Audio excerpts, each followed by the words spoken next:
রবীন্দ্রনাথের কথা ও কাহিনী কাব্যগ্রন্থের অন্তর্গত সমস্ত কবিতাই এক একটা গল্প বলে। যদিও কাব্যগ্রন্থের নামটির মধ্যেই সে কথা স্পষ্ট। মস্তক বিক্রয় এমনই এক কবিতা যেখানে এক প্রজাদরদী রাজার কথা বলা হয়েছে, যিনি শরণাগতের জন্য নিজের জীবন বাজি রাখতেও দ্বিধা করেন না। সেই কবিতাকে আশ্রয় করেই আমাদের এখনকার গল্প মস্তক বিক্রয়। অনেক কাল আগের কথা। ভারতবর্ষ তখনও আর্যাবর্ত নামে পরিচিত ছিল। সেই বিশাল আর্যাবর্তের উত্তর ভাগ জুড়ে তখন রাজত্ব করছেন প্রবল প্রতাপান্বিত কাশীরাজ। তার পাশেই ছোট্ট শান্ত রাজ্য কোশল। আকারে প্রতাপে কাশীরাজ্যের থেকে ছোট হলেও তুলনাহীন ছিল কোশল নৃপতির খ্যাতি। তাঁর যশগাথা ছিল জগৎব্যাপী বিস্তৃত। শরণাগতের দিনহীনের তিনি ছিলেন ত্রাতা, অসহায়ের কাছে তিনি ছিলেন পিতার মতো। মাতার মমতায় তিনি আগলে রাখতেন তার প্রজাদের। প্রবল প্রতাপান্বিত কাশীরাজ কোশল নৃপতির এহেন জগৎব্যাপী খ্যাতিতে রীতিমতো ঈর্ষান্বিত। তিনি বলেন, আমার প্রজারা আমার থেকে কোশলরাজকে মান্যতা দেয় বেশি। ধনে মানে প্রতিপত্তিতে যে কোশলরাজের স্থান আমার নিচে, তার দান হলো আমার থেকে বেশি। মনে হয় এই দান ধর্ম দয়া মায়া এসব মিথ্যা। কোশলরাজ আমার থেকে বড় হবার প্রতিযোগিতায় নেমেছেন। এই ভাবনার দৈন্য, এই ভয়ঙ্কর মানসিক দ্বন্দ্ব তাকে জ্বালাতো নিরন্তর। এই ঈর্ষার আগুনে জ্বলতে জ্বলতে তার রাজ রক্তে জেগে উঠল প্রতিশোধ স্পৃহা। তিনি আদেশ করলেন সেনাপতিকে, সেনাপতি, কৃপান ধরো, সব সেনাকে একত্রিত করে যুদ্ধ ঘোষণা করো। আমার চেয়ে খ্যাতিমান পুণ্যবান হতে চায় কোশলরাজ, এত বড় স্পর্ধা। বেজে উঠল রণভেরী, দুন্দুভি। প্রবল প্রতাপান্বিত কাশীরাজ যুদ্ধে চললেন।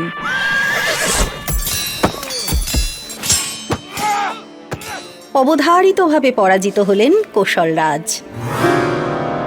ব্যর্থতায় লজ্জায় রাজ্য ছেড়ে পালিয়ে গেলেন দূর বনে।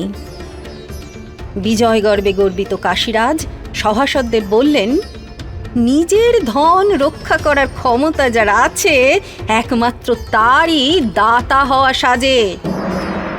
কোশলরাজের প্রাণের থেকে প্রিয় প্রজারাই শুধু তাদের একান্ত আপন রাজাকে হারিয়ে শোকে আকুল হলো। তারা সকলে কেঁদে বলে, নিদারুণ রাহু এমন চাঁদ কেহ গ্রাস করে। ধনলক্ষ্মী কি শুধুমাত্র শক্তিশালীর বাহুবলের পক্ষপাতী, ধর্মের পক্ষে নন? পিতৃসম রাজাকে হারিয়ে কোশল রাজ্যের 10 দিক থেকে ধিক্কার ওঠে কাশীরাজের প্রতি। ধিক ধিক, এ জগতের যারা বন্ধু তাদের শত্রুকে শত ধিক। এবার তা কাশীরাজের কানে পৌঁছে গেল। রাগে তিনি গর্জে উঠলেন, নগরে এত শোক কেন? আমি থাকা সত্ত্বেও কার জন্য লোকে এত কাঁদে? বাহুবলে আমি তাকে পরাজিত করেছি, তবু সে আমাকে এভাবে জয় করবে? শত্রুর শেষ রাখতে নেই। এই শাস্ত্রবাক্য স্মরণ করে তিনি মন্ত্রীকে আদেশ দিলেন, মন্ত্রী, সারা নগরে ঘোষণা করো, যে কোশলরাজকে ধরে এনে দেবে 100 কনক মুদ্রা আমি তাকে দান করব। রাজদূত দিন রাত এক করে রাজ্যের প্রতিটি বাড়ি গিয়ে সেই কথা রটিয়ে দেয়। যে শোনে সেই শিহরে উঠে চোখ বন্ধ করে জিভ কেটে কানে হাত দেয়। এ কথা শোনাও যে পাপ। এদিকে রাজ্যহীন রাজা অত্যন্ত দিন বেশে গহন বনে ঘুরে বেড়ান। একদিন এক পথিক রাজাকে শুধায়, এ বনের শেষ কোথায় গো বনবাসী? কোশল রাজ্য কোন অভিমুখে? রাজা বলেন, অভাগা সে দেশে কোন দুঃখে যাবে পথিক? পথিক বলেন, আমি বণিক, আমার বাণিজ্য তরি ডুবে গেছে। দাঁড়ে দাঁড়ে হাত পেতে ভিক্ষা তো আর করতে পারি না। তাই করুণাসাগর কুশলরাজের কাছে দয়া ভিক্ষা করব। তিনি যে দিনের গতি। রাজা ঈষৎ হেসে তার কান্না গোপন করলেন। কিছুক্ষণ নীরব থেকে বললেন, পান্থ, অনেক দুঃখ পেয়ে অনেক দূর থেকে তুমি এসেছ। আমি তোমাকে পথ দেখাবো, সেখানে তোমার মনোরথ সিদ্ধ হবে। একদিন কাশীরাজ তার সভা অলঙ্কৃত করে বসে আছেন। হঠাৎ সেখানে এক জটাজুটোধারী সন্ন্যাসী এসে উপস্থিত। রাজা হেসে তাকে শুধালেন, কি কাজে আগমন আপনার? সেই জটাজুটোধারী আগন্তুক দৃঢ় কণ্ঠে উত্তর দিলেন, কোশলরাজ আমি। সভা জুড়ে মৃদু গুঞ্জন উঠল। এ কি সত্যি? সন্ন্যাসীর কণ্ঠ দৃঢ়তর হল। নিষ্কম্প স্বরে তিনি বললেন, আমাকে ধরতে পারলে যে পণ তুমি দেবে রাজা, তা দাও আমার এই সাথীটিকে। সকলে চমকে উঠল। নীরব হলো সভাকক্ষ। এমনকি বর্ম আবরণে ঢাকা দ্বাররক্ষীর চোখও জলে ভরে উঠল। কিছুক্ষণ নীরব থেকে রাজা বললেন, ওরে বন্দি, মরে গিয়ে তুমি আমাকে জয় করবে এমন ফন্দি করেছ, তোমার সে আশায় আমি বজ্র হানব। আমি জয়ী হব আজকের যুদ্ধে। হে মহারাজ, আমি ফিরিয়ে দেব তোমাকে তোমার রাজ্য, আর তার সাথে দেব আমার এই প্রেমহীন হৃদয়। সমস্ত সভাকক্ষ স্তম্ভিত হয়ে দেখল জীর্ণ চির বসন পরা বনবাসীকে রাজা এনে বসালেন সিংহাসনে। রাজমুকুট তুলে দিলেন তার মলিন শিরে, আর রাজ্যবাসীরা তাদের হারানো রাজাকে ফিরে পেয়ে আনন্দে জয়ধ্বনি করে উঠল।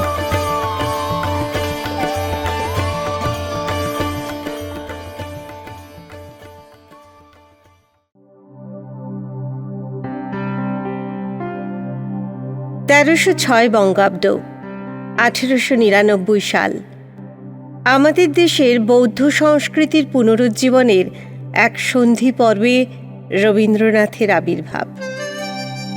সে যুগের চিন্তাধারা যে স্পর্শপ্রবণ কবিচিত্তে সাড়া জাগাবে তা নিতান্ত স্বাভাবিক। মহাকবি ক্ষেমেন্দ্র বিরচিত বোধিসত্ত্বাবদান কল্পলতা গ্রন্থের উপগুপ্তাবদানের মূল কাহিনী অবলম্বনে সন্ন্যাসী উপগুপ্ত ও বাসবদত্তার চরিত্র সৃষ্টি করেছেন রবীন্দ্রনাথ।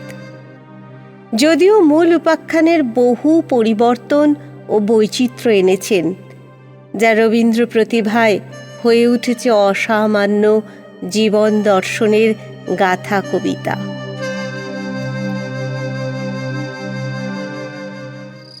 গভীর রাত। মথুরা নগরী তখন ঘুমিয়ে। শহরের কোলাহল থেমে গেছে।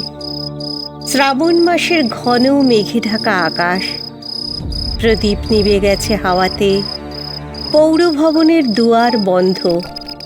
নগর প্রাচীরের নিচে সন্ন্যাসী উপগুপ্ত ঘুমিয়ে আছেন।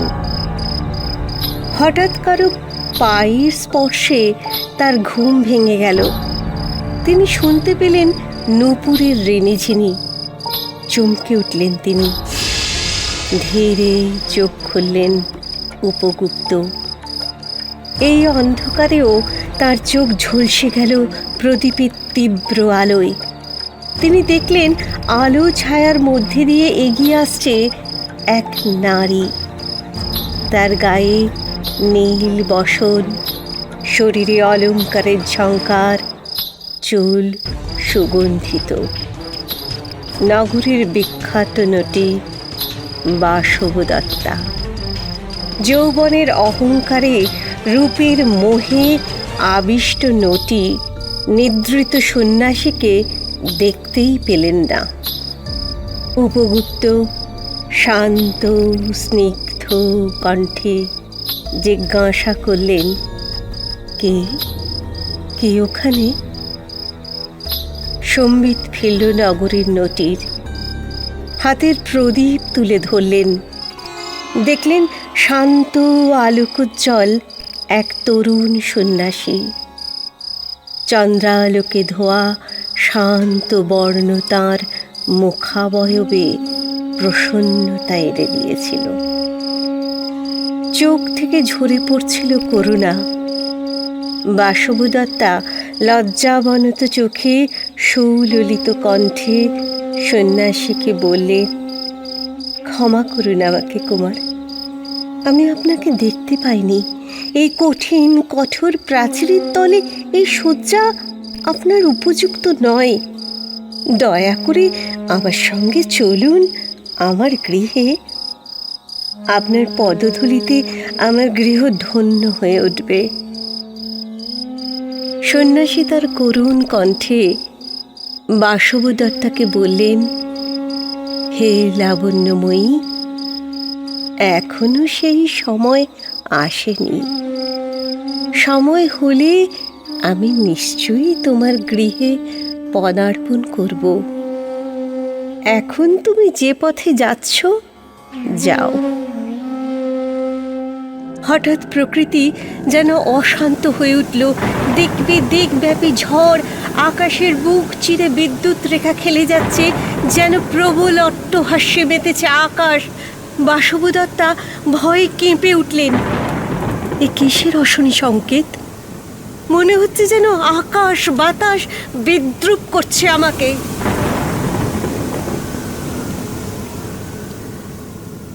এরপর কেটে গেছে অনেক মাস। বর্ষ শেষ হয়নি, বাকি আছে আরও কিছু সন্ধ্যা। চৈত্রের উতলা বাতাসে ভেসে আসছে ফুলের গন্ধ। পথের পাশে গাছের ডালে ডালে মুকুলে ভরে গেছে। রাজ উদ্যান সেজে উঠেছে বকুল পারুল রজনীগন্ধায়। নগরবাসীরা আজ গেছে মধুবনে।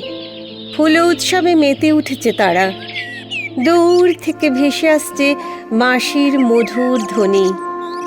পূর্ণিমার জ্যোৎস্না উপচে পড়ছে কানায় কানায় নগরীর পথে প্রান্তরে, কাননে কাননে। যেন পূর্ণচন্দ্র নীরবে সব দেখছে আর হাসছে। নগরীর নির্জন পথে জ্যোৎস্নার আলোতে সন্ন্যাসী একা হেঁটে চলেছেন। সঙ্গী শুধু কোকিলের কূজন। ঠিক মনে হচ্ছে উপগুপ্ত চলেছেন অভিসারে। মধুমাসের এই মধুময় রাত্রি কি আজ তাঁর অভিসার রাত্রি? এমন মনে হওয়াটাই স্বাভাবিক। সেই রাতে উপগুপ্ত একা হাঁটছেন। অনেক দিন পরে তিনি নগর ছাড়িয়ে বাইরে এসেছেন। কেন এসেছেন তিনি নিজেও জানেন না। হয়তো সময় নিজেই তাকে টেনে এনেছে। নগর প্রাচীরের বাইরে একটি পরিখার কিনারে আম্রকুঞ্জের ছায়ায়। হঠাৎ তিনি বলে উঠলেন, কে কে ওখানে আমার পায়ের কাছে? সে দেখল ভয়ঙ্কর বসন্তের গুটিতে ভরে গেছে এক রমণীর অঙ্গ। সারা অঙ্গে যেন কেউ কালি লেপে দিয়েছে। চমকে উঠল সন্ন্যাসী। এ যে বাসবদত্তা, সেই নারী যে একদিন যৌবনের গর্বে তাকে পদাঘাত করেছিল। আজ সেই নারী মৃত্যুর মুখে পড়ে আছে তাঁর পায়ের কাছে। বিধাতার কি পরিহাস! যে নগর একদিন তাকে দেবীর মতো পূজা করত, সেই নগরী তাকে ভয় পেয়ে, তাকে বিষাক্ত ভেবে নগরের বাইরে ফেলে দিয়ে গেছে। প্রাচীরের বাইরে জনমানবহীন অন্ধকারে সে পড়ে আছে একা, রোগগ্রস্ত, অসহায়, পরিত্যক্ত। বাসবদত্তা বললেন, হে সন্ন্যাসী বর, আমি তৃষ্ণার্ত। আমার ঠোঁট শুকিয়ে গেছে। দয়া করে আমাকে একটু জল দিতে পারেন? উপগুপ্ত ধীরে বসলেন। আস্তে আস্তে বাসুদত্তার মাথা তুলে নিলেন আপন অঙ্কে। শুষ্ক ঠোঁটে জল ঢেলে দিলেন। মাথার ওপর হাত দিয়ে মন্ত্র পড়ে সারা শরীরে শীতল চন্দনের প্রলেপ লাগিয়ে দিলেন। চারিদিকে প্রকৃতি মেতেছে এক অপার্থিব উৎসব মুখরতায়। জ্যোৎস্নাময় মধু যামিনীতে আমের মুকুল ঝরে পড়ছে, কোকিলের কূজন শোনা যাচ্ছে। যৌবনের দীপ্তি ধীরে ধীরে ম্লান হয়েছে। নাচের আসর ফুরিয়েছে, হাততালি থেমে গেছে। অস্ফুট কণ্ঠে বাসবদত্তা জিজ্ঞাসা করল, কে তুমি হে দয়াময়? সন্ন্যাসীবর শান্তভাবে উত্তর দিলেন, আজ এই রজনীতে আমার সময় হয়েছে, আমি এসেছি বাসবদত্তা।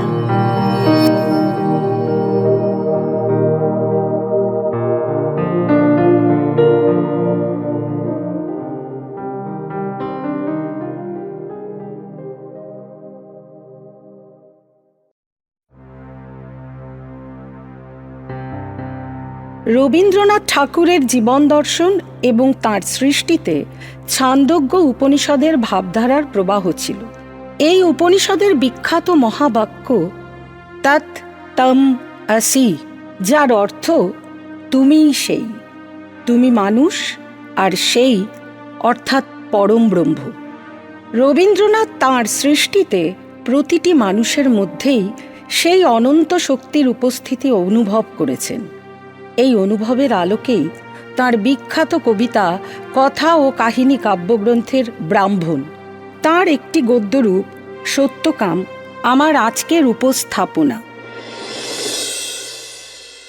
দিনের আলো নিভে আসছে, অস্তাচলের শিখর প্রান্তে সূর্যের শেষ আভা যেন রক্তিম আলপনা এঁকে দিয়েছে আকাশের গায়ে।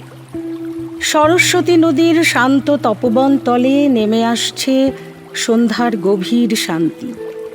দিনের কাজ শেষে মুনিবালকেরা বন থেকে সমিধ আর কুশ হাতে কুটিরে ফিরছে।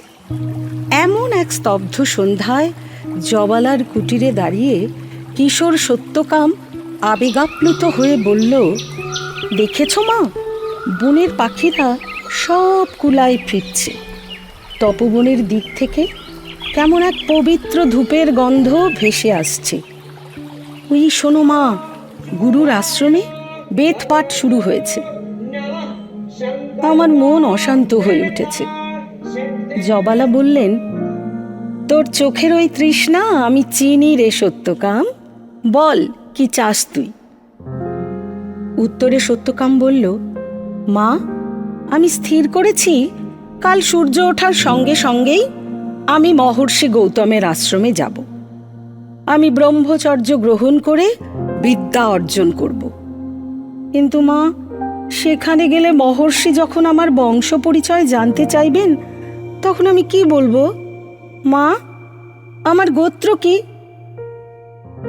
দীর্ঘ নীরবতার পর জবালা বললেন, বৎস, শোন তবে।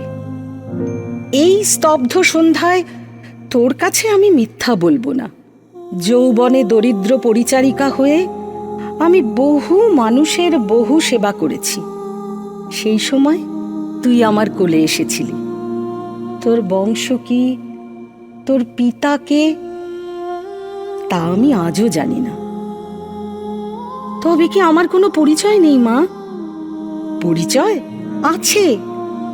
তুমি বলবে তোর মা জবালা আর তুই সত্যকাম। তোমার পরিচয় তুমি জবালা সত্যকাম। এই চরম সত্যটুকুই হোক একমাত্র পরিচয়। রাত পোহালো, তপবনের গাছে গাছে ফুলের ডালি সাজিয়ে এসেছে নতুন প্রভাত। সরস্বতী নদীর নির্মল সলিলে স্নান সেরে মহর্ষি গৌতম বসেছেন তাঁর আশ্রমে। চারিদিকে প্রবীণ ও নবীন শিষ্যরা ঘিরে সামবেদ পাঠ করছে। গাছের পাতা ভেদ করে আসা প্রভাত সূর্যের কিরণ যেন জ্ঞানীর আলো হয়ে ঋষি বালকদের অন্তরে প্রবিষ্ট হচ্ছে। এমন সময় এক কিশোরের পদশব্দ শোনা গেল। মহর্ষি শুধালেন, কে তুমি বৎস? এই স্নিগ্ধ সকালে তপবনের আঙিনায় কার প্রতীক্ষায় দাঁড়িয়ে? প্রণাম ভগবান, আমি সত্যকাম, আপনার চরণে আশ্রয়ের আশায় এসেছি। বিস্মিত মহর্ষি বললেন, তোমার মুখে সত্যের দীপ্তি ফুটে আছে বৎস, কিন্তু আমাদের আশ্রমে বিদ্যা গ্রহণের আগে তোমার কুল পরিচয় আবশ্যক। সৌম্য সত্যকাম জানালো, ভগবান, আমি জানি না আমার গোত্র কি। মা আমায় জানিয়েছেন যৌবনে তিনি পরিচারিকার কাজ করতেন, সেই সময় আমার জন্ম। তিনি আমার বংশ পরিচয় জানেন না। আমি সত্যকাম, তিনি জবালা। আমার পরিচয়, আমি জবালা সত্যকাম। শিষ্যদের মধ্যে চাপা গুঞ্জন, দাসী পুত্র, কুলহীন, এ কি দুঃসাহস! মহর্ষি গৌতম উচ্চস্বরে বললেন, শান্ত হও তোমরা। এসো বৎস, আমার কাছে এসো। প্রভু, আমি কি শিক্ষার যোগ্য নই? স্থিতপ্রজ্ঞ মহর্ষি বললেন, যোগ্য তো সবাই হয়, কিন্তু শ্রেষ্ঠ হতে পারে কজন? তুমি আজ এই তপবনের সামনে যে অটল সত্যের পরিচয় দিলে, তা কোনো সাধারণ বংশজাতের কাজ নয়। তোমার শরীরে ব্রাহ্মণের রক্ত থাক বা না থাক, তোমার আত্মায় বাস করছে পরম সত্য। সেই সত্যই তোমার গোত্র। ব্রাহ্মণ তুই, তুই শ্রেষ্ঠ দ্বিজ, তুই সত্যকুল জাত।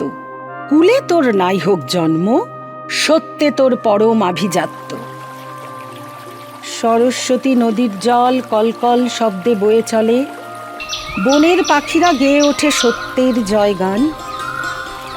মহর্ষির স্নেহ স্পর্শ সত্যকামের অন্তরকে বিকশিত করে। অন্তর মম বিকশিত করো, অন্তর তর হে। অন্তর মম বিকশিত করো, অন্তর তর হে। নির্মল করো, ও জল করো, সুন্দর করো হে।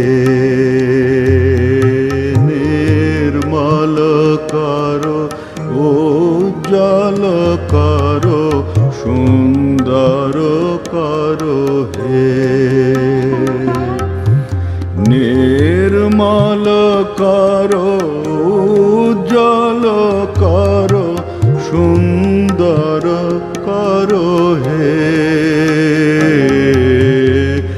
অন্তর মম বিকশিত করো, অন্তর তর হে।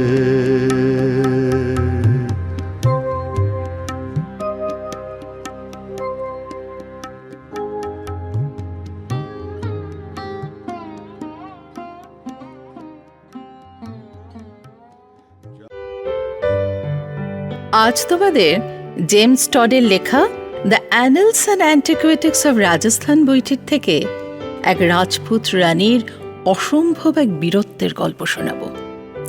বসন্ত উৎসব, হরি খেলা, আবার যুদ্ধের নিষ্ঠুরতা, রহস্য গভীর ফাঁদ লুকিয়ে আছে গল্পের পরতে পরতে। পাঠান সেনাপতি কেশর খাঁর সাথে যুদ্ধে পরাজিত হন ভুনাক রাজার রানী। কোটা শহর তখন শত্রুর দখলে। রানী নিজের রাজ্য ছেড়ে চলে এসেছেন। এর কিছুদিন পরে রাজপুত রানী কেশর খাঁকে হরি খেলার আমন্ত্রণপত্র পাঠান। রানীর আমন্ত্রণপত্র পেয়ে কেশররাজ হেসে ওঠেন। পাঠানের সাথে হরি খেলবে রানী? এদিকে মাথায় রঙিন পাগড়ি পরে, চোখে সুরমা এঁকে, সুগন্ধি রুমাল হাতে সহস্রবার দাড়ি ঠিক করতে থাকেন। কৌতুক মিশ্রিত হাসির চড়া দেয় তার গুঁফের ফাঁকে। ফাগুন মাসে তখন বসন্তের আমেজ। বকুলবন দক্ষিণা বাতাসে যেন মাতাল হয়ে উঠেছে। আমের বনে বোল ধরেছে। ভ্রমরের গুনগুন শব্দে চারিদিক মুখরিত। রবি তখন মাথার উপরে যেন রক্ত রাগে রাঙা। সেই রকম একদিনে কেতনপুরে রাজার উপবনে দলে দলে পাঠান সেনা হরি খেলতে এলো। অন্যদিকে সারি সারি রাজপুতানি আসছে হরি খেলতে। সবে তখন ঝিকিমিকি বেলা। দক্ষিণা বাতাসে ওড়না উঠছে, পায়ে পায়ে দুলে উঠছে ঘাগরা। তাদের বাঁ হাতে রয়েছে গোলাপে ভরা ঝাড়ি, আর ডান হাতে ফাগের ধারি। এদিকে নিবিবন্ধে পিচকারি ঝুলছে। রানীর 100 দাসী যেন উপবন আলো করে রয়েছে। কাছে এসে কেশর খাঁ তখন এক চতুর হাসি হেসে বলে, বেঁচে এলাম অনেক যুদ্ধ করি, আজকে বুঝে জানে প্রাণে মরি। তা শুনে রানীর সহচরেরা অট্টহাসি হেসে ওঠে। শুরু হয়ে যায় হরির মাতামাতি। রাঙা সন্ধ্যাকাশে তখন ফাগ উঠছে। বকুলবন যেন তার নববরণ ধরেছে।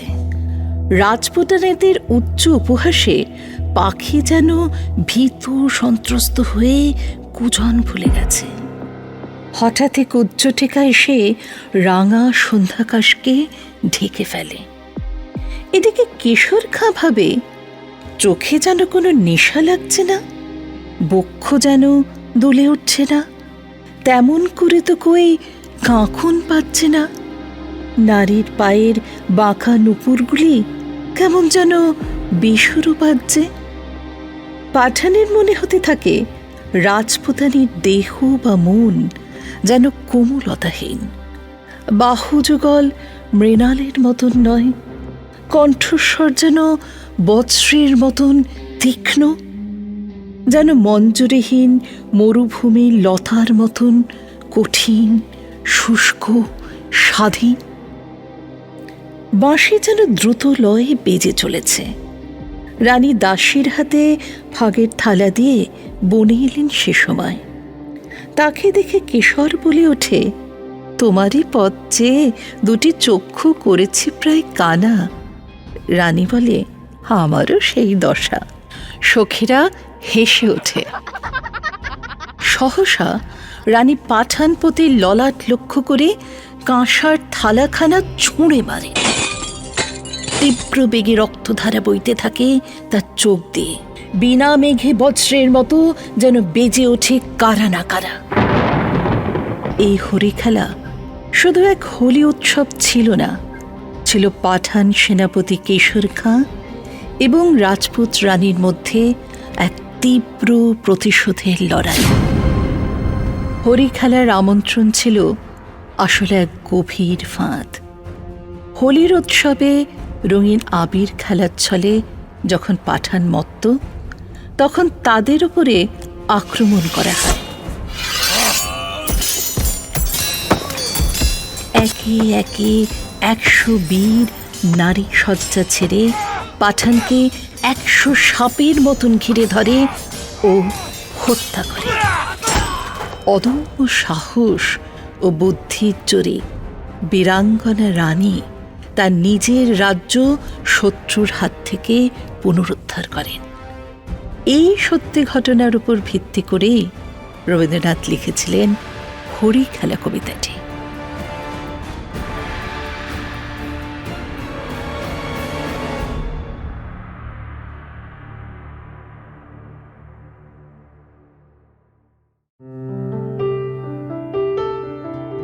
গল্প বিচারক, কলমে লেখা রায়।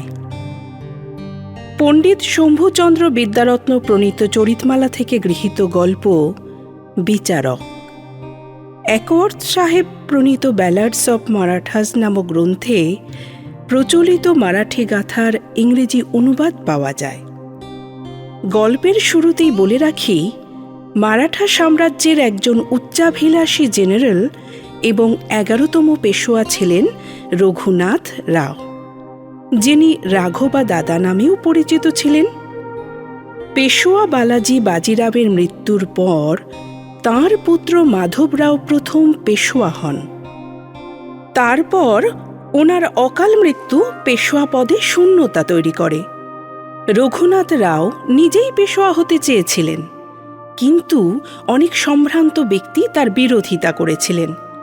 তাঁরা মাধবরাও প্রথমের ছোট ভাই নারায়ণ রাওকেই বৈধ উত্তরসূরি হিসেবে দেখতেন।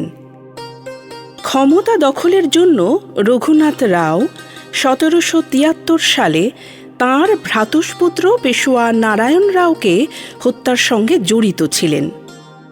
আর একজন উল্লেখযোগ্য ব্যক্তিত্ব ছিলেন মারাঠা সাম্রাজ্যের বিচারক ন্যায়াধীশ রাম শাস্ত্রী।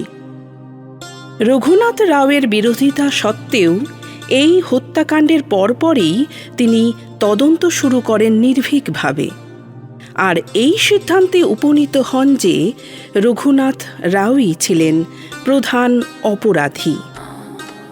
অপরদিকে মহীশূরের সুলতান হায়দার আলী ছিলেন একজন প্রতিভাবান যোদ্ধা ও প্রকৃত শাসক। তাঁর শাসনকালে মহীশূর সামরিক ও অর্থনৈতিকভাবে শক্তিশালী হয়ে ওঠে। হায়দার আলী ছিলেন মারাঠাদের প্রধান প্রতিদ্বন্দ্বী। রঘুনাথ রাওয়ের সঙ্গে রাজনৈতিক ও সামরিক সংঘাত ছিল প্রকট। ভ্রাতুষ্পুত্রকে অন্যায়ভাবে হত্যা করে রাজত্ব লাভ করেই রঘুনাথ রাও হুঙ্কার দিয়ে বলে ওঠেন, হরণ করব ভার পৃথিবীর, মহীশূরপতি হায়দার আলীর দর্প করব ধ্বংস। ধূর্ত রঘুনাথের কাছে পরাজয় হয় হায়দার আলীর। আনন্দে রঘুনাথ রাও বিজয় উৎসবে মেতে ওঠেন। দেখতে দেখতে শ্রাবণের স্রোতের মতো সৈন্যরা ছুটে আসছে। উড়ছে বিজয় পতাকা, ধুলো আর পতাকায় রঙিন হয়ে উঠেছে আকাশ। পতাকার আড়ালে যেন প্রভাতের দীপ্ত সূর্যও ঢেকে গেছে।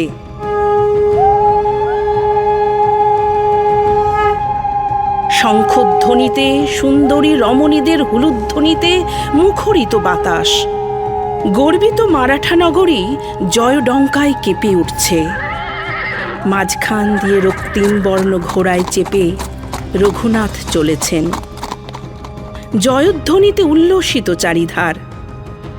ঠিক এমন সময় হঠাৎ কোনো এক মন্ত্র বলে সমস্ত সমর উন্মত্ত নগরী যেন থমকে গেল।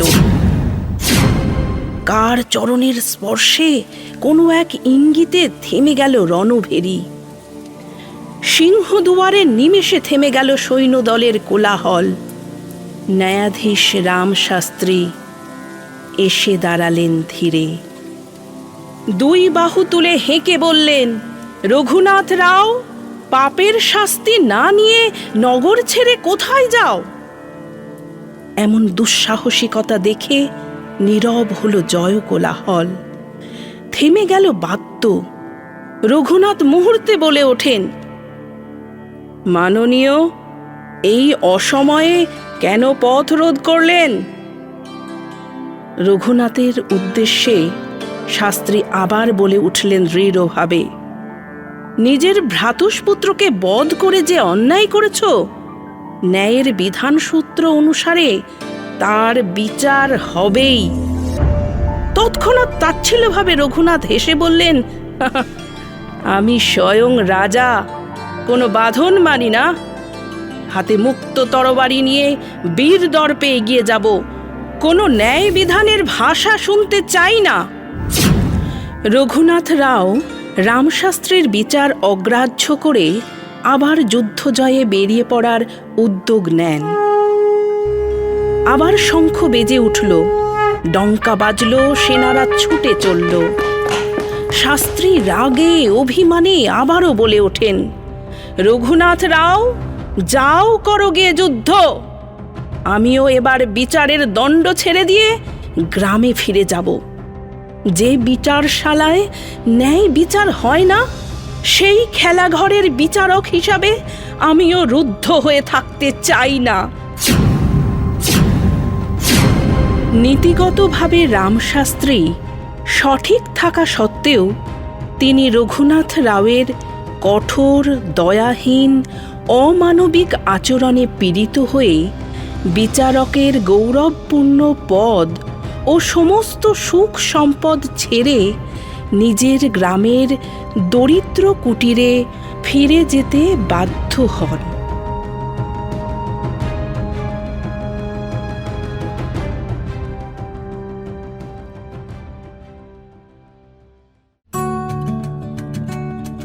রবীন্দ্রনাথ ঠাকুরের কথা ও কাহিনী কাব্যগ্রন্থে বন্দিবীর কবিতাটি ত্যাগ, বীরত্ব এবং আধ্যাত্মিকতার এক গৌরব গাঁথা।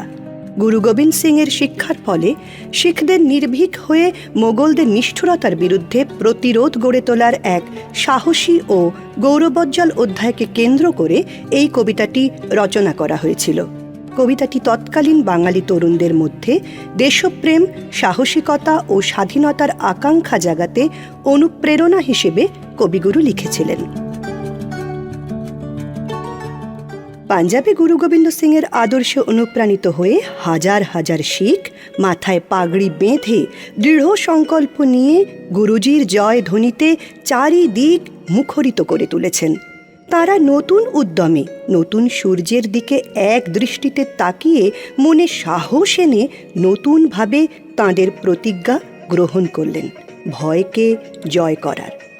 সকলের একসঙ্গে উচ্চারিত অলখ নিরঞ্জন মহারব ধ্বনিত হল আকাশে বাতাসে। তাঁদের তলোয়ারের ঝনঝন শব্দে চারপাশ মুখরিত হয়ে উঠল। লক্ষ লক্ষ মানুষ মৃত্যুর ভয়কে পরোয়া না করে একসঙ্গে মোগল সাম্রাজ্যের নিষ্ঠুরতার বিরুদ্ধে প্রতিরোধ গড়ে তুলতে পথে নেমে পড়লেন।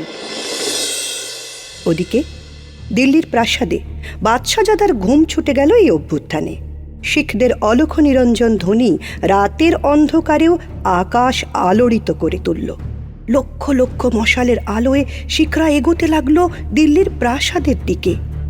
এক একটি মশালের আগুন যেন এক একজন শিখের মনের ভিতরের ক্ষোভ, রাগ হয়ে জ্বলতে লাগলো। এরপর শুরু হলো মোগলদের সঙ্গে শিখদের অসম লড়াই। শিখরা রণসজ্জিত মোগলদের সঙ্গে শেষ রক্তবিন্দু দিয়ে লড়ে যেতে লাগলেন। মোগলদের হাতে একে একে শিখ নিহত হতে লাগলেন এবং শেষে শিখরা পরাজিত হলেন। গুরুদাসপুর গড়ে শিখ যোদ্ধা বান্দা সিং বাহাদুর বন্দী হলেন। সিংহকে শিকল পরিয়ে আনার মতোই বান্দা সিংকে আনা হলো দিল্লিতে। পথের ধুলো উড়িয়ে নিহত শিখের মাথা বর্ষা ফলকে তুলে নিয়ে মোগল সৈন্যরা চলল আগে আগে, আর পিছনে পিছনে শিকল পরিহিত 700 বন্দি শিখ। রাজপথ ভিড় হয়ে গেল এই দৃশ্য দেখার জন্য। আশেপাশের বাড়ির জানালা খুলে সকলে দৃশ্য দেখতে লাগলেন। বন্দি শিখরা প্রাণের মায়া না করে শিকল পরা অবস্থাতেও গুরুজির জয় ধ্বনিতে রাজপথের ধুলো উড়িয়ে এগিয়ে চললেন। একে একে বন্দি শিখকে হত্যা করা হলো। শিখরাও প্রাণ দিতে পিছপা হলেন না। তারা স্বতঃস্ফূর্ত হয়ে জয় গুরুজির ধ্বনিতে নিজেদের প্রাণ বিসর্জন দিলেন। 1 সপ্তাহ ধরে 700 শিখের নিধনযজ্ঞ শেষ হলে একজন কাজী বান্দা সিং বাহাদুরের হাতে তাঁর ছেলেকে তুলে দিয়ে নিজের সন্তানকে হত্যা করার আদেশ দিলেন। বান্দা সিং তার ছেলেকে বুকে টেনে নিয়ে ছেলের মাথায় কিছুক্ষণ নিজের ডান হাত রাখলেন। তারপর ছেলের লাল পাগড়িতে একটা চুম্বন এঁকে দিলেন। এরপরে নিজের কটিবাস থেকে ছুরি বের করে ছেলের মুখের দিকে তাকিয়ে কানে কানে বললেন, গুরুজির জয়। রে পুত্র, ভয় নাহি। ছেলেও বাবার অভয় পেয়ে বাবার মুখের দিকে তাকিয়ে গেয়ে উঠল, গুরুজির জয়, কিছু নাহি ভয়। এমন সময় বান্দা সিং বা হাতে ছেলের গলা জড়িয়ে ধরে ডান হাতে ছেলের বুকে ছুরি বসিয়ে দিলেন। গুরুজির জয় বলে বান্দার ছেলে মাটিতে লুটিয়ে পড়ল। এমন দৃশ্য দেখে সভার সকলে নির্বাক হয়ে গেল। তারপরে বান্দা সিংকে সাঁড়াশি গরম করে তার দেহ ক্ষত বিক্ষত করে অত্যাচার করে মেরে ফেলা হলো। এত অত্যাচারেও বীর বান্দা সিং একবারের জন্য কাতর শব্দ করলেন না, স্থির হয়ে মৃত্যুবরণ করলেন। এই নৃশংস দৃশ্য রাজসভায় উপস্থিত সকলে দেখতে না পেরে চোখ বন্ধ করে ফেললেন।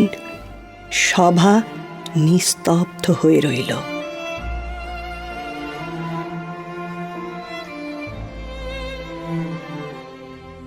আত্মত্যাগ, সাহসিকতা এবং নির্ভীকতার এমন উদাহরণ শিখ তথা মানব ইতিহাসে অন্যতম একটি বিরল কাহিনী। আপাতদৃষ্টিতে পরাজিত হয়েও বান্দা সিং জয়ী হয়ে আছেন শিখদের মননে, তাঁর আদর্শকে করেছেন অমর। এই কবিতার বিষয়বস্তু চিরকালীন। পৃথিবীর ইতিহাসে ধ্বংস ও হত্যালীলার কোনো সমাপ্তি নেই। যুগে যুগে মানুষ মানুষকে হত্যা করে চলেছে এবং আজও চলছে। কখনো দেশপ্রেমের, কখনো বা ধর্মপ্রেমের আফিম খাইয়ে এক দল মানুষ আর এক দল মানুষকে এ হত্যালীলায় উদ্বুদ্ধ করে চলেছে নিজেদেরই স্বার্থে।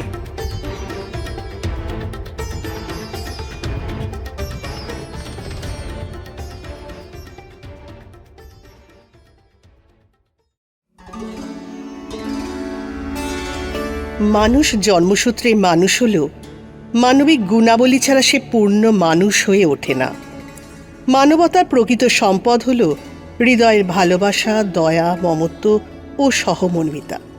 কিন্তু সভ্যতার অগ্রগতির সঙ্গে সঙ্গে মানুষ ক্রমশ আত্মকেন্দ্রিক হয়ে পড়েছে। লোভ, হিংসা ও ক্ষমতার দম্ভ মানবিকতাকে গ্রাস করেছে। এরই প্রেক্ষাপটে রবীন্দ্রনাথ ঠাকুরের নগরলক্ষ্মী কবিতাটি গভীরভাবে প্রাসঙ্গিক। কবিতাটি রক্তের সম্পর্কের ঊর্ধ্বে উঠে সর্বজনীন মানবপ্রেম ও আত্মত্যাগের আদর্শকে তুলে ধরেছে। কাঁদে যারা খাদ্যহারা, আমার সন্তান তারা, এই পংক্তিতে মানবতার সর্বোচ্চ রূপ প্রকাশিত। নগরলক্ষ্মী কবিতাটি রবীন্দ্রনাথের কথা ও কাহিনী কাব্যগ্রন্থের অন্তর্গত এবং এর উৎস একটি বৌদ্ধ কিংবদন্তি।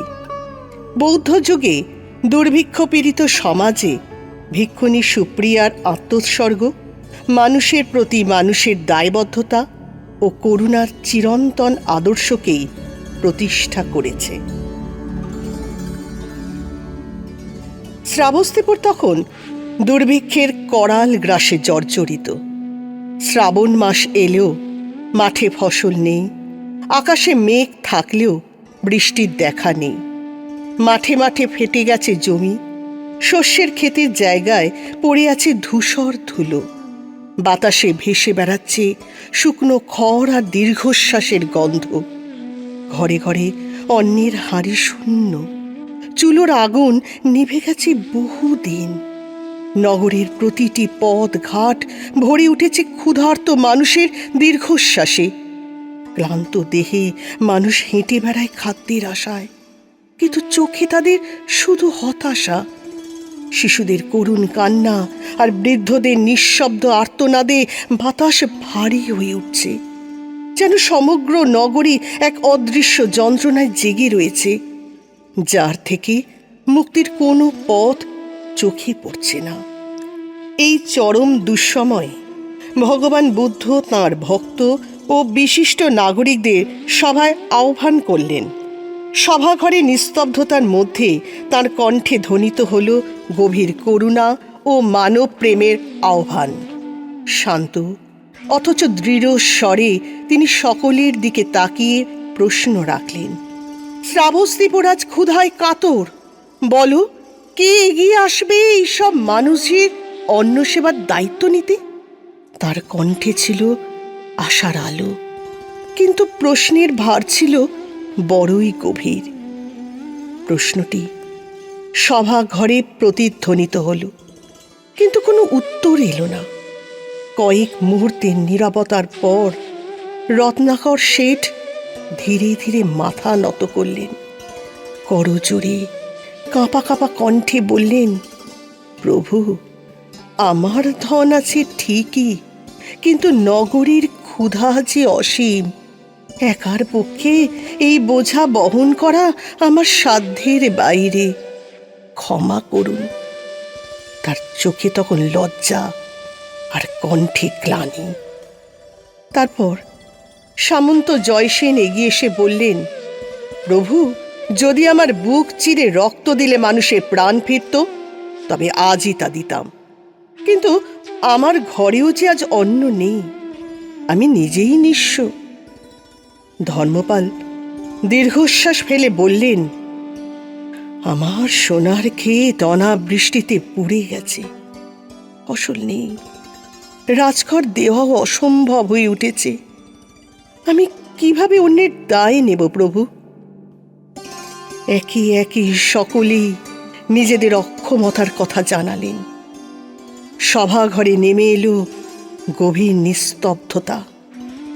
কেউ কারো দিকে তাকাতে সাহস পাচ্ছে না। সেই নিস্তব্ধতার মাঝেই সন্ধ্যা তারার মতো বুদ্ধের করুণ দৃষ্টিতে প্রতিফলিত হচ্ছে ব্যথিত নগরীর সমস্ত যন্ত্রণা আর মানুষের সীমাহীন কষ্ট। ঠিক ঠিক সেই মুহূর্তে সবার এক কোণ থেকে ধীরে ধীরে উঠে দাঁড়ালেন এক ভিক্ষুণী। তার মাথা নত, চোখ অশ্রু সজল, মুখে গভীর সংযম। তিনি অনাথ পিণ্ডদের কন্যা সুপ্রিয়া। বেদনার ভারের কম্পনকে ছাপিয়ে তার কণ্ঠে যেন দৃঢ় বিশ্বাসের জোয়ার বয়ে চলেছে। বুদ্ধের চরণ রেণু স্পর্শ করে তিনি বিনীতভাবে বললেন, প্রভু, ভিক্ষুণী সুপ্রিয়া আপনার আজ্ঞা গ্রহণ করল। যারা ক্ষুধায় কাঁদছে তারা আমারই সন্তান। নগরীর অন্নদানের ভার আজ আমি নিজের কাঁধে তুলে নিলাম। সবার সকলেই বিস্ময়ে অভিভূত হয়ে গেল। একজন ভিক্ষুণী, যার নিজেরই কিছু নেই, যিনি সংসার ও সমাজের ঐশ্বর্য ত্যাগ করে ভিক্ষাবৃত্তিতে জীবন ধারণ করেন, তিনি কিভাবে এই গুরুদায়িত্ব গ্রহণ করলেন? বিস্মিত ও সংশয়ী কণ্ঠে তারা প্রশ্ন করলেন, তুমি তো ভিক্ষুণী, নিজেরই তো কিছু নেই, কোন সাহসে এমন কঠিন দায়িত্ব নিলে? সুপ্রিয়া শান্তভাবে মুখ তুলে তাকালেন। তার চোখে ভয় নেই, আছে অটল বিশ্বাস। তিনি বললেন, আমার কাছেই ভিক্ষা পাত্রটুকুই আছে। আমি দীন, আমি দুর্বল, কিন্তু এই দুর্বলতার মধ্যেই যে আমার শক্তি, কারণ আমি মানুষের দয়ার উপর বিশ্বাস রাখি। এরপর একটু থেমে তিনি এক গভীর সত্য উচ্চারণ করলেন। সুপ্রিয়া জানালেন, আমার ভাণ্ডার কোনো রাজকোষে নয়, কোনো ধনভাণ্ডারেও নয়। আমার ভাণ্ডার রয়েছে শ্রাবস্তিপুরের প্রতিটি ঘরে ঘরে।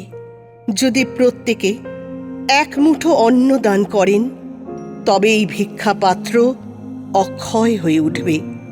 ভিক্ষার অন্নেই রক্ষা পাবে পৃথিবী, এবং মানুষের সম্মিলিত দানেই এই দুর্ভিক্ষকে পরাজিত করা যাবে। সেদিন সুপ্রিয়ার নীরব প্রতিজ্ঞায় শ্রাবস্তিপুরের সেই সাধারণ সভাঘরটি যেন মানবিকতার এক জীবন্ত ছবিতে বদলে গিয়েছিল। নিঃস্ব এক ভিক্ষুণীর গভীর আত্মবিশ্বাস এবং নিঃশর্ত আত্মত্যাগ আমাদের বুঝিয়ে দিয়েছিল, করুণা আর সহমর্মিতার মাঝেই লুকিয়ে আছে মানবতার আসল শক্তি আর চিরন্তন জয়ের পথ। এই কারণেই হয়তো রবীন্দ্রনাথ তার কবিতায় বারবার মনে করিয়ে দেন, মানুষের শ্রেষ্ঠত্ব ক্ষমতা বা রাজত্বে নয়, তার লুকিয়ে আছে হৃদয়ের করুণ বিস্তারে। সত্যিকারের ঐশ্বর্য কখনই সঞ্চয় নয়, বরং নিঃস্বার্থ আত্মদানের মধ্যেই।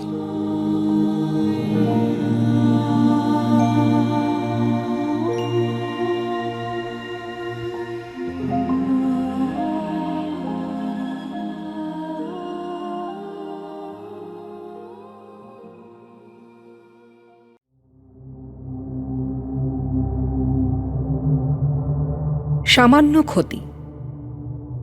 শক্তির অপব্যবহার প্রতিষ্ঠিত এক অপ্রিয় সত্য। মধ্যরাতে আমেরিকার হঠাৎ ভেনেজুয়েলা আক্রমণ এবং প্রেসিডেন্টকে বন্দি করে নেওয়া সভ্যতার গায়ে তীব্র কলঙ্কের আর এক ক্ষত রেখে গেল।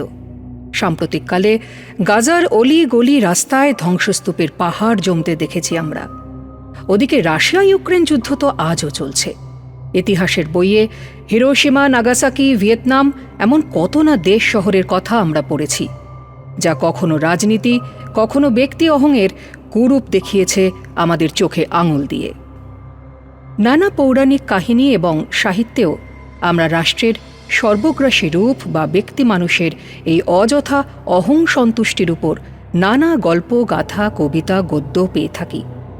তেমনই এক কবিতা রবীন্দ্রনাথ ঠাকুরের কথা ও কাহিনী কাব্যগ্রন্থের অন্তর্গত সামান্য ক্ষতি। কাশীরাজের মহারানী করুণা এক দাম্ভিক সুন্দরী নারী, যিনি নিজের সুখ ছাড়া কিছুই বোঝেন না। সেই মহারানী করুণার মাঘ মাসের এক সকালে হঠাৎ ইচ্ছে হয় নদীতে গিয়ে স্নান সারবার। যেমন ইচ্ছে তেমন কাজ। শয়ে শয়ে সখী পরিবৃত হয়ে তিনি চললেন স্নান ঘাটের উদ্দেশ্যে। মহারানী পথ দিয়ে হেঁটে নদী তীরে যাবেন বলে কথা, তাই রাস্তাঘাট সব ফাঁকা করে দেওয়া হয়েছে। রাস্তার পাশের কুটিরগুলো জনমানবহীন, তাই পাখির ডাক ছাড়া আর বিশেষ কোনো শব্দ নেই চারিধারে।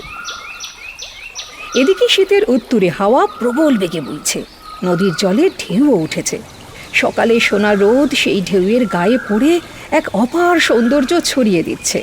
মনে হচ্ছে যেন ঢেউয়ের গায়ে ঝলমল করছে মণিমাণিক্য। এমন মনোরম পরিবেশে রানী সহ তার সখীদের মনেও আনন্দের জোয়ার। হাসি ঠাট্টায় মেতে উঠেছে সবাই।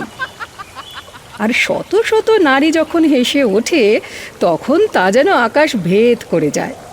এভাবেই হাসি মজায় স্নান পর্ব শেষ হলো রানীমার। কিন্তু জল গেলি করার সময় যত না উপলব্ধ করেছেন, যখন জল থেকে উঠে এলেন, তখন মহারানী বুঝতে পারলেন কি প্রবল হাওয়া বইছে, আর তাতে ঠান্ডাটা যেন অসহনীয় হয়ে পড়েছে। এর থেকে নিষ্কৃতির একটাই উপায়, আগুন পোহানো। রানীমার নির্দেশে তার সখীরা আশপাশের বন জঙ্গলে গেল পাতা কুড়োতে। হাতের কাছে যেসব গাছ ছিল তার ডালপালাও ভাঙতে শুরু করলেন সবাই। কিন্তু এভাবে আগুন ধরানো তো সময় সাপেক্ষ। এতক্ষণ কি মহারানী দাঁড়িয়ে দাঁড়িয়ে শীতে কাঁপবেন? এ কি শোভা পায়? শীতে কাঁপছেন অথচ একটু আগুন পোহাতে পারছেন না, এত দেরি হচ্ছে।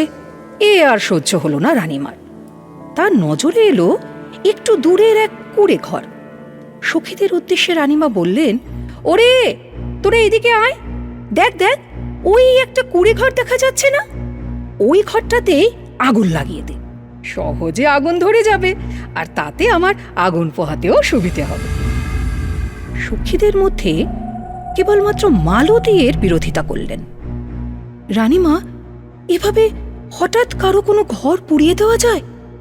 হয়তো কোনো সাধু সন্ন্যাসী এই জঙ্গলে নদী তীরে একটু মাথা গোজার আস্তানা গড়েছেন, পুড়িয়ে দিলে তো তার সর্বনাশ হয়ে যাবে। কিন্তু ততক্ষণে রানীমা মেতে গেছেন তার আগুন পোহানো খেলায়। তাই অহংমাখা গলায় মালতীকে এই কথার জন্য ভর্ৎসনাও করলেন তিনি। আর বাকি সখীদাসীরা তখন পাগলের মতো দৌড়চ্ছেন ওই কুড়ে ঘরে আগুন লাগাতে। রানীমাকে সন্তুষ্ট করতে হবে যে। মহা উল্লাসে সেই কুড়ে ঘরে আগুন লাগানো চলছে। হাওয়ায় আগুনের ফুলকিগুলো চারিদিকে ছড়িয়ে পড়তেই দাও দাও করে আগুন জ্বলে উঠল। হাওয়ার বেগে সেই আগুন প্রায় দাবানলের আকার নিল। একটার পর একটা ঘর পুড়তে লাগলো। একে একে পুরো গ্রাম ধ্বংস হলো সেই আগুনে। আর সেই ধ্বংসলীলার মাঝেই আগুন পোহানো সাঙ্গ হলো রানী ও তার সখীদের। নিজের অহং ভরা ইচ্ছে, সর্বগ্রাসী জেদের আগুনে সারা গ্রাম পুড়ে ছাই হলেও রানীমা তাতে নিরুত্তাপ।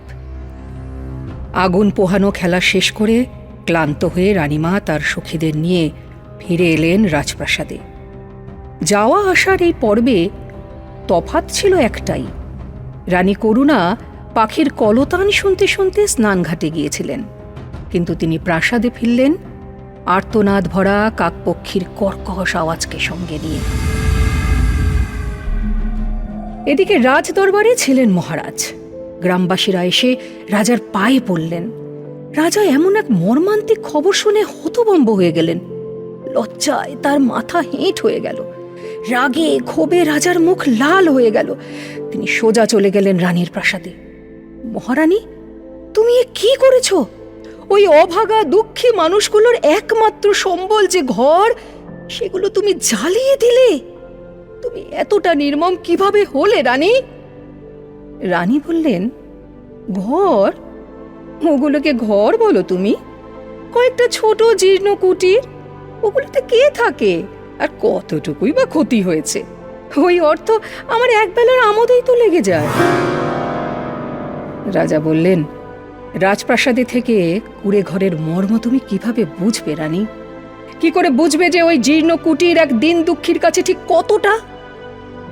তোমার মতো এক নির্দয়ের কখনোই বোঝা সম্ভব নয় এক সাধারণ মানুষের দিন যাপনের কষ্ট। রাজার আদেশে রানীর রাজবেশ খুলে নেওয়া হলো। ভিখারির বেশে রানীকে পথে নামিয়ে দেওয়া হলো। রাজা নির্দেশ দিলেন, রাজ্যের বাড়ি বাড়ি ঘুরে তুমি অর্থ সংগ্রহ করবে। সময় দিলাম মাত্র 1 বছর।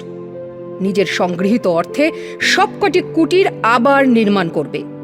প্রত্যেক গৃহহারাকে মাথা গোঁজার ঠাঁই করে দিয়ে তবেই তুমি রাজদরবারে এসে মুখ দেখাবে, আর জনসমক্ষে জানাবে কতটা ক্ষতি করেছো তুমি সাধারণ মানুষের তোমার ওই নিষ্ঠুর পাগলামির জন্য।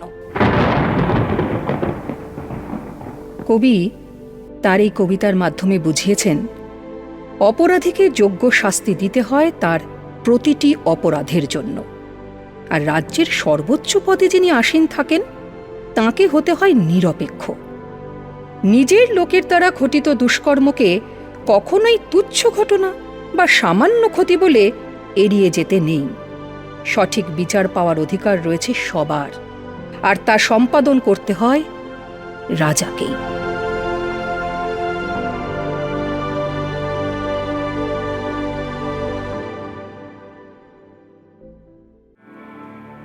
টট স্কুল অফ ড্রামায় এতক্ষণ আপনারা শুনলেন টাইমস অফ থিয়েটারের ছাত্রছাত্রীদের নিবেদনে রবীন্দ্রনাথ ঠাকুরের কথা ও কাহিনী অবলম্বনে গদ্যরূপের রচনা এবং পাঠ। পরিচালনায় সুরঞ্জনা দাশগুপ্ত। অভিনয় মস্তক বিক্রয় দীপান্বিতা পাল। অভিসার হৈমন্তী চ্যাটার্জি। ব্রাহ্মণ অর্পিতা ভট্টাচার্য। হরি খেলা অর্ণা ঘোষ। বিচারক লেখা রায় দাস। বন্দি বীর মিতা মণ্ডল। নগরলক্ষ্মী মানু আইচ। সামান্য ক্ষতি কঙ্কনা কর। সঙ্গীত ও আবহ পরিকল্পনায় নিহার রঞ্জন চক্রবর্তী। প্রযোজক প্রসেনজিৎ ঘোষ। প্রচার অলঙ্করণ গ্রে অ্যান্টেনা। প্রযোজনা টট স্কুল অফ ড্রামা।